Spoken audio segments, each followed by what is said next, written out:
Can I stop you there? I just want to ask. It could. No, listen. It could. Depends on what angle you're looking at. I just want to ask what you're trying to achieve. Is this how? One second, brother. I just want to ask what you're trying to achieve. One second. No. I will tell you. Be patient. Well, I will tell you. Get there now. Why are you being so aggressive now? Because. Can we finish this discussion? Is that okay? You're kind of bullying her. Can we finish this discussion? I don't actually know what you're trying to achieve. If you don't want to continue the discussion, we leave it. Because now I find that your friend is being offended because. No, it's my partner. I apologize if your partner. You felt. If you felt. I don't know what you're trying to achieve. I'm trying to reason Look, your with camera's her. pointing at her as the thing Did that we you're not trying to say achieve. not to record her? Brian, he mentioned Not to record her? Fine. But I'm just saying, is the purpose to make her look stupid? No. The purpose is to reason Then get to and the point being of what you're trying to get Okay, to. the point is this. Because you're doing exactly what I said. I'll tell you what, and I'll end this discussion. Because It's fine. if you find this discussion is really, I'm getting on your partner, and first of all, that's fine. number one, I apologize. I am completely Number fine. two, it was not intentional. And number three, we should end this discussion. Why? Because it's getting emotional now. It's no longer in the realms of reason. I'm actually. Intellectual discussion is where we try to stimulate our brains. Buddy. Buddy. Reason doesn't occur when one person has to yell louder than the other to get a point across. Brother, I'm not yelling. No, but you are far more. This is my more voice. convicting than what she is right now. She has like 2 seconds to speak to every 10 that you have. Okay, like. So you're finding it. If I were to explain, look, the one who explains, they explain. Ask a question, back off, let her answer. Ask a question, let her back off, Okay. answer. Like, all you're doing is prophesying. All you do is proclaiming your message. You're not actually trying to learn from her. Look. Once again, If this what am I doing is wrong? this how you feel? Okay. That's what you're doing wrong. Do you agree with You're your not even partner that we can get something from nothing? No. Do you want to ask him why you can't get something from nothing? Well, because I believe in a God. I believe this was all. I'm not talking about God. There was no question of gods in here. It's about something and nothing. But that's where this whole conversation started. No, I'm talking to you about why nothingness cannot originate this universe, which is something. You said it's possible. So I would like to know, because your partner agrees with me here, so perhaps you can ask your partner to explain to you. I never said it's possible. I Well, said it could. Can I bring some context into it? Yeah? Like, first of all, I'm only heated because you're not giving her a chance, okay? So if you step up on her, I step up on you. I explain. That's how that works. Explain how you can get something from nothing. I'm completely. Good. I got your I know what point you're there. saying, but More time to explain. Go ahead. Second point to the conversation that I'm trying to point out here is you've got 2 conflicting things here. You've got this religious context, okay? And then this modern conversation that we're having is of colonization, how religion has become a colonization tool, okay? She comes from an indigenous culture. It just so happens that they acknowledge multiple gods, okay? Does she believe in those multiple gods? Probably not. Okay. Okay, but do they have a real use case in their culture? Yes, they do. You know, one is to do with planting, one is to do with the ocean, one is to do with the weather, one is to do with the stars. Pretty much, right? It has a real life working case scenario. Okay, now you got to ask the conflicting question is like, okay, does this one monolithic God contradict your indigenous belief of having multiple gods? I was questioning the very concept of multiple gods. Yeah, but for her... Is that not questionable? No, is that what you're saying? It is questionable. Good. 100%. So that's why I was trying to engage with you. How do you see the concepts of multiple gods? Is it reasonable? Is it believable? And I gave you, for you to reason with me, some pointers in which why the existence of multiple gods is not reasonable and it's not believable. You could come back and say, no, I disagree with you based on X, Y, and Z. Yes, there can be multiple gods and they can be reasonable, they can be believable. It's not something that I'm not asking you not to come back. But you seem to have agreed with me that yes, there is conflict of will. That's why there can only be one absolute God, one absolute being, a higher being. And then you are backtracking a little bit who the higher being is. You're saying you don't even know the relation between the higher being and the universe. So we come back to this universe, which we both agree with. Well, that's not backtracking. That's still, you're still able to acknowledge something without actually knowing the existence of that that being. Fine, but that No, being, it's there just has to be a somebody- relationship. It's like a relationship where a mother and father. Father leaves. You know you've got a father. Yeah. Don't know where he comes from. Don't know. Understood. Don't know who he is. It's the same context. I know that there's a higher being. Don't know where he comes from.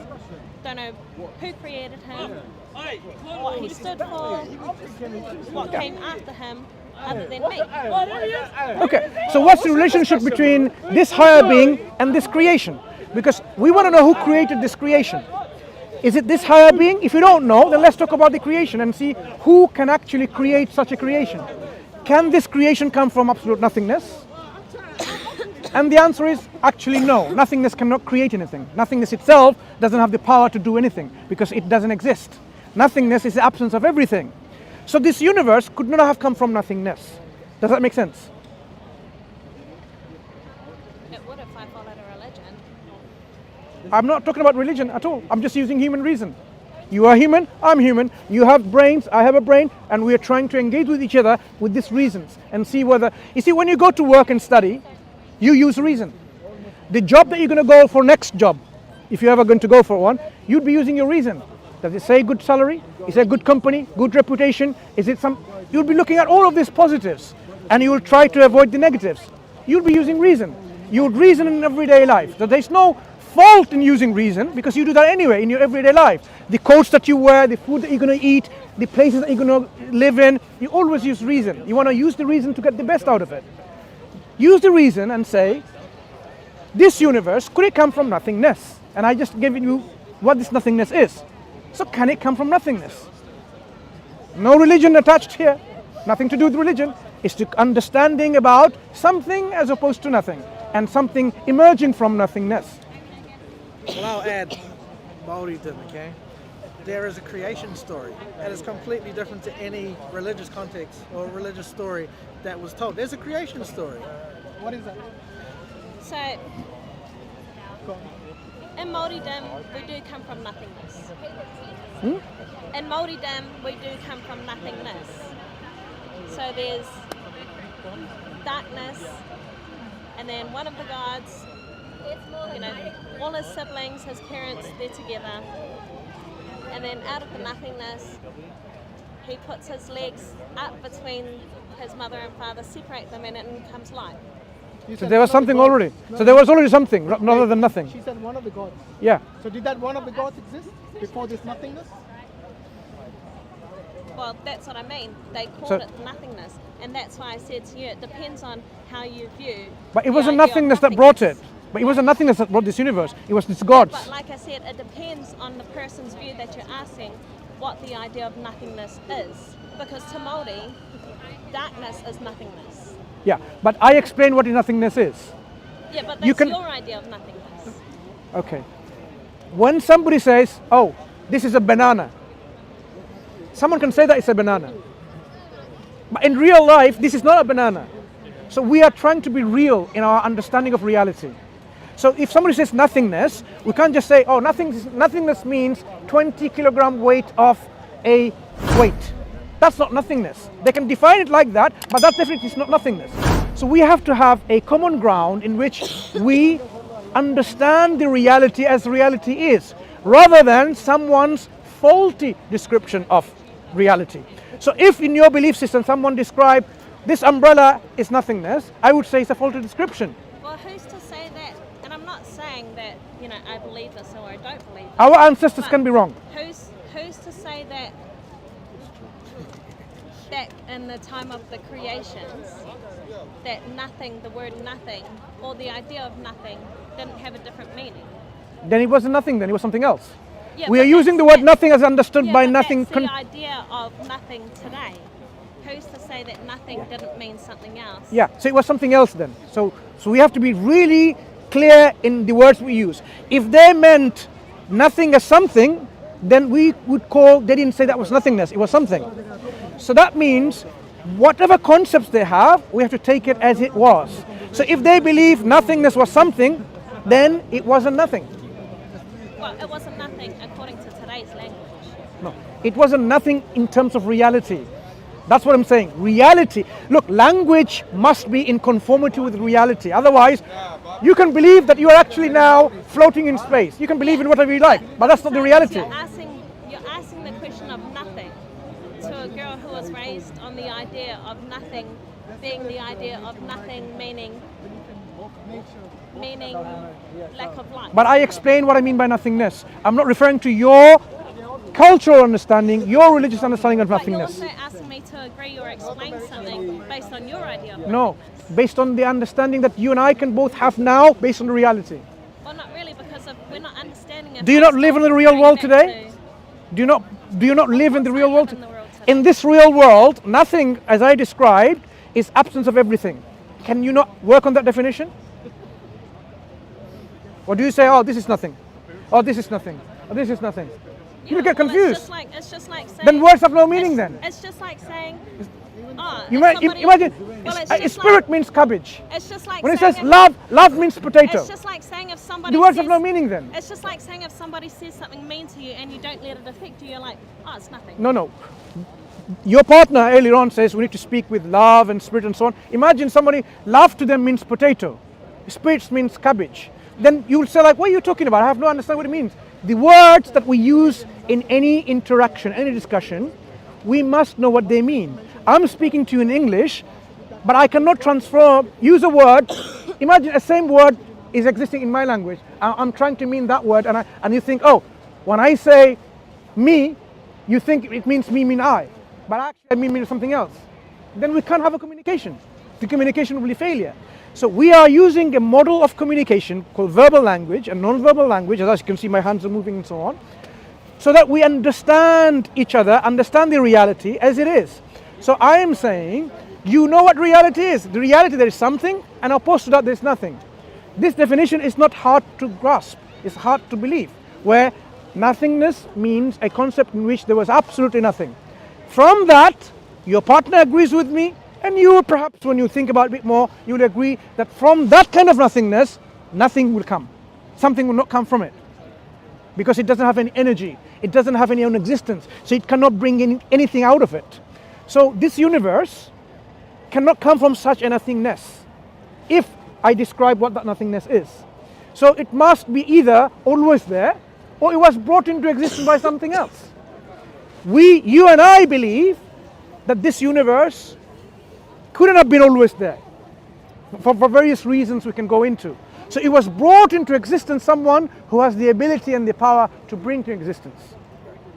Does that make sense? Yeah, agreed. I mean, I'm gonna add a really ridiculous argument to this, okay? Try. Let's talk about molecules, okay? Okay. Let's take it back to like molecules. Yeah. Everything that you're saying to me right now, and 90% of what you're saying, even 95% of what you're saying, I agree with, okay? Chances are.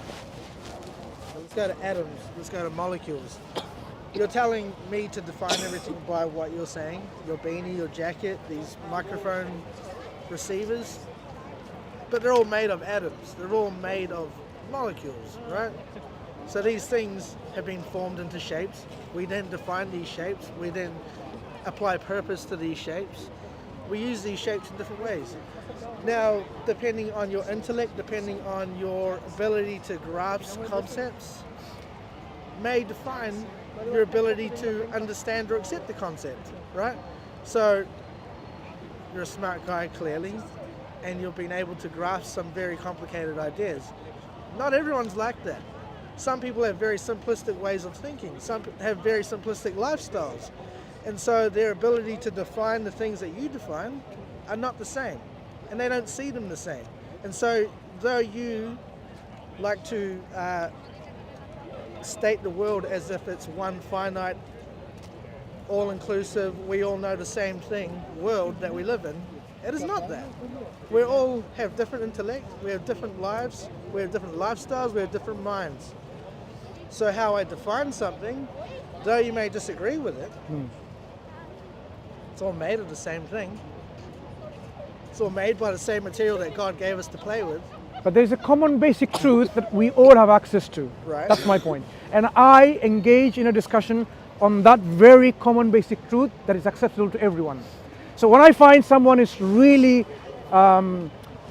blinded by whatever, that, for example, they're not open to reason, open to any kind of, understanding, okay, spiritual or analytical, as you were saying, then I would not be able to have any communication, any discussion.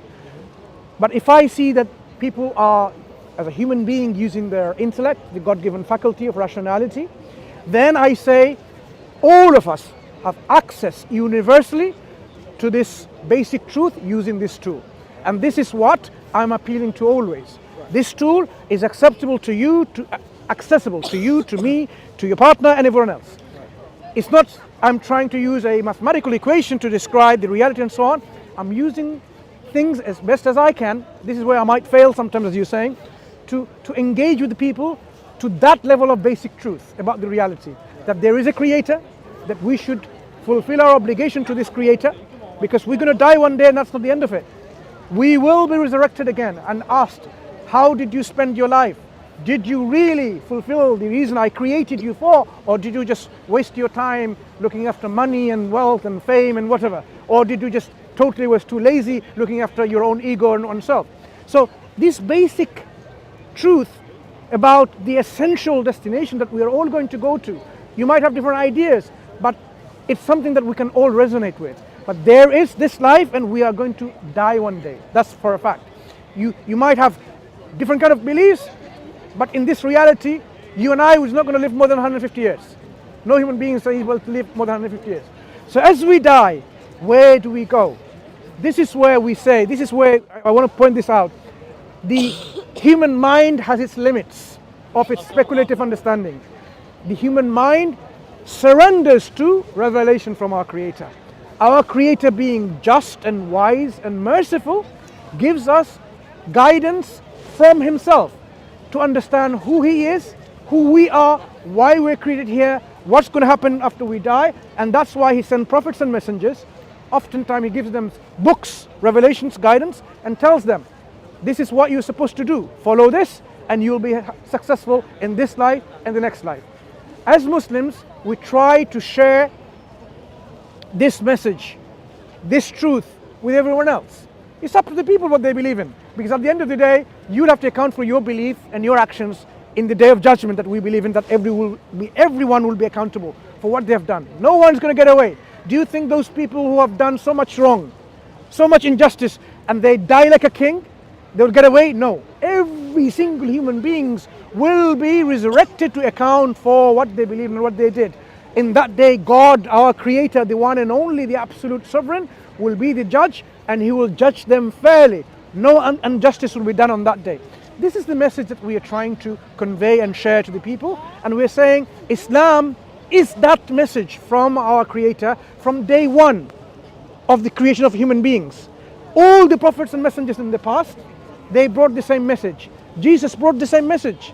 Moses brought the same message. So when we talk about Abrahamic faiths, they brought the same message of submission to one and only Creator. We call that submission, the state of submission, Islam. That's what the Arabic word means. Your sincere, willing submission and surrender of your will to the will of this one true Creator. Whoever does this, we call them in Arabic a Muslim, a submitter. That is what we are saying is what is the purpose of your life to be a Muslim, to live a life of justice and fairness and kindness and so on. And then you die and you have the guarantee of God, the promise of God, that you will be in a life of eternal happiness, eternal joy. You'll be with your companions, with your partner, with your family, with your children. If they all believe in this, this is the success, the ultimate success of our own existence. Success is not getting, some momentary happiness here and there with marijuana and hashish and ganja, whatever. Success is saving ourselves from the eternal punishment of hellfire and entering ourselves in the ultimate abode of heaven, paradise, in which there is no grief, there is no sorrow, there is no pain, there is no misery. All there is contentment, bliss, felicity, peace, joy, happiness. That is what we should be aiming for, and this is what we're trying to share. So if I failed in any way in conveying this simple message to you, this is my failure. But at least if you, as you are, can take the opportunity yourself, open up the Quran, have a read about it, and see whether it resonates with you. Read the biography of Prophet Muhammad sallallahu alaihi wasallam, the final messenger of our Creator. See if his message, his guidance from God that he exemplified in his own life resonates with you. And if you think this is the truth, all you have to do is sincerely accept it. That's all. So I'm going to say this. I learned more from you in the last 5 minutes than in the past hour, okay? Because I learned from you to how to speak to you in your terms. You're communicating on the level that I'm asking you to communicate on now. I tried. And I that's all I'm appreciate. asking. I tried, and I appreciate for teaching me that. So I learned something from you. I tried to put it in practice, and I'll try to improve, God willing, inshallah, more to understand each person in the level to speak to them. My goal is not to prove you wrong, and I know your goal is not to prove. Well, I hope it's not to prove me wrong. To establish the truth. Because whatever I say is not me. Okay, it's just the things that I'm taught. Yeah. And whether it's true or not, We want to all accept the truth. we'll find out one day. Do you agree right? on that? We all should accept the truth Find out one and day. follow the truth. Yeah, one day we'll all find out. That's for sure. But we don't want to be in a position where it was too late to find out that we were on the wrong path. Like I That's said, why the last 5 minutes, you found that place that you're supposed to go to, and that's when I really started to hear it. Okay, Thank you. and I appreciate that. Thank you. You take care, my friend. Okay? You too, brother. Thank you. Thank you. You take care.